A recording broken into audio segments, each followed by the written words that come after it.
क्या आप बिहार पुलिस की जो होने वाली परीक्षा है उसमें आप शामिल होना चाहते हैं? क्या आप बीपीएससी द्वारा जो संचालित होने वाली है जो शिक्षकों की भर्ती प्रक्रिया उसमें आप शामिल होना चाहते हैं? तो इस वीडियो को ज़रूर देखें। ये वीडियो भारत की राज्य व्यवस्था से संबंधित है जो अक्सर परीक्षाओं में एग्जामिनेशन में पूछे जाते हैं, तो उन्हीं के बारे में हम लोग आज चर्चा करेंगे। तो हम जानते हैं कि जो हमारा भारतीय राज्य व्यवस्था है उसके सर्वोच्चता की बात करें तो उसमें दो नाम आता है। एक आता है भारतीय संविधान की और दूसरा आता है आपको संसद की, भारत संसद की। तो भारतीय जो संविधान है उससे अगर हम बिल्कुल स्टार्टिंग से बात करें तो संविधान, इसी से संविधान बना है। सम मीन्स होता है बराबर, विधान में होता है कानून, मतलब ऐसा कानूनों का संग्रह जो सभी लोगों पर लागू हो समान रूप से, उसे हम संविधान कहा जाता है। और वैसे विभिन्न विद्वानों ने संविधान की अलग अलग परिभाषा दी है। मैं वहाँ जाना नहीं चाहूँगा, क्या कि उस प्रकार के जो प्रश्न हैं वो पूछे नहीं जाते हैं। तो अब ये देखें, जो 26 नवंबर 1949 को जो भारतीय संविधान सभा द्वारा जो पारित किया गया था और कुछ उसमें अनुच्छेद जो है तत्काल प्रभाव से लागू हो गया था और बाकी 26 जनवरी 1950 को पूर्ण रूप से लागू कर दिया गया था। तो उसमें कितने अनुच्छेद थे? तो अनुच्छेद की बात करें तो उसमें 395 अनुच्छेद थे, जो कि अभी अनुच्छेद की बात होती है तो कहा जाता है कि 470 के आसपास अनुच्छेद है, जो कि अगर उसके अनुच्छेदों की काउंट करें उसमें उप जो भाग होता है, जो मतलब उसमें जोड़ दिया जाता है अनुच्छेद 1 ए बी 1 2 को, इस टाइप से जो उसका उपभाग जोड़ दिया जाता है उसको जोड़ करके 470 का आंकड़ा लोग प्रस्तुत करते हैं। लेकिन मूल रूप से जो अभी भी संविधान है वो जिस तरह से था वो 395 अनुच्छेद ही है। और अब बात रही आप अनुसूची की बात है, तो अनुसूची जो प्रारंभ में थी 8, जो अभी वो अनुसूची हो गई है आपको 12 हो गई है। और भाग की बात करें तो उस समय हमारे संविधान में 12 भाग थे और 22 भाग थे और अभी वो 25 हो गए हैं। तो अब है कि इस सर्वोच्चता की बात है, संसद की संविधान की बात है। अब हम अगले जो स्टेप जो सर्वोच्चता की बात करते हैं तो दूसरे नंबर पर ये संसद आता है। और ये जो भारतीय संसद है वो ब्रिटेन की जो संसद है, ब्रिटेन के संविधान की जो संसद है, उसी संसदीय व्यवस्था का वो एक अनुकरण है।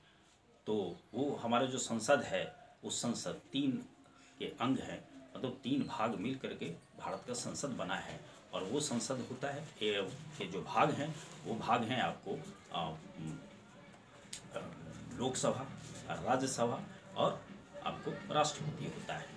लोकसभा की बात है तो लोक मतलब ये होता है कि वयस्क निर्वाचन जो प्रणाली पद्धति है उसके आधार पर जो आम जनता है वो लोकसभा में एमपी जो होते हैं, मेंबर ऑफ पार्लियामेंट, चुन करके लोगों के द्वारा चुना जाता है। और मेंबर ऑफ पार्लियामेंट होते हैं वो एमपी होते हैं जो कि लोकसभा के सदस्य होते हैं। और वहाँ लोकसभा की बात करें तो लोकसभा में 552 अधिकतम सदस्यों की बात होती थी। और अब ये है, आप सवाल होता है कि सर आप ऐसा 552 होते थे लेकिन अभी आप 550 बोलेंगे तो आखिर ऐसा क्या हुआ? तो एंग्लो इंडियन के बारे में जो अनुच्छेद 331 अनुच्छेद था वो एंग्लो इंडियन को मनोनीत करने का अधिकार मिला हुआ था, जो कि उसका मनोनयन राष्ट्रपति किया करते थे वो। तो अब क्या हुआ कि जो एंग्लो इंडियन की आबादी बहुत ही नाममात्र हो गई है 2011 के जनगणना के अनुसार, तो इसलिए इसको जो है इसमें 104वां संविधान संशोधन अधिनियम 1919 लाया गया और उसके द्वारा इसी 331 में संशोधन करके जो एंग्लो इंडियन का था मनोनयन की जो उनको जो अधिकार मिला हुआ था उसको हटा दिया गया और अभी जो है स्थिति वो लोकसभा की वो अधिकतम सदस्य संख्या 550 होती है और 550 में अभी जो वर्तमान उसके सदस्यों की संख्या है 543 है। 543 है और अगला जो है हमारा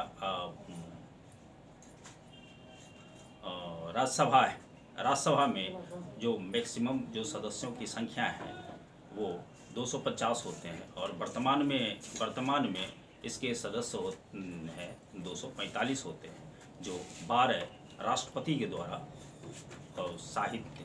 साहित्य कला विज्ञान और समाज सेवा में जो विशिष्ट योगदान देते हैं उनके लिए वो चुने जाते हैं, क्योंकि राष्ट्रपति उनको चुनते हैं। और बाकी जो सदस्य होते हैं वो जो विधानसभा हैं वो चुन करके वो राज्यसभा में भेजती है। और राष्ट्रपति का जो निर्वाचन होता है एक निर्वाचक मंडल के द्वारा किया जाता है और उसमें विधानसभा की जो निर्वाचित प्रतिनिधि होते हैं वो शामिल होते हैं और लोकसभा के निर्वाचित सदस्य जो हैं वो शामिल होते हैं। राज्यसभा के जो निर्वाचित सदस्य हैं वो शामिल होते हैं उस निर्वाचक मंडल में और ये लोग राष्ट्रपति का चुनाव करते हैं। तो आज के वीडियो में बस इतना ही। नेक्स्ट वीडियो में हम लोग पुनः फिर इसी प्रकार का वीडियो लाऊंगा। धन्यवाद।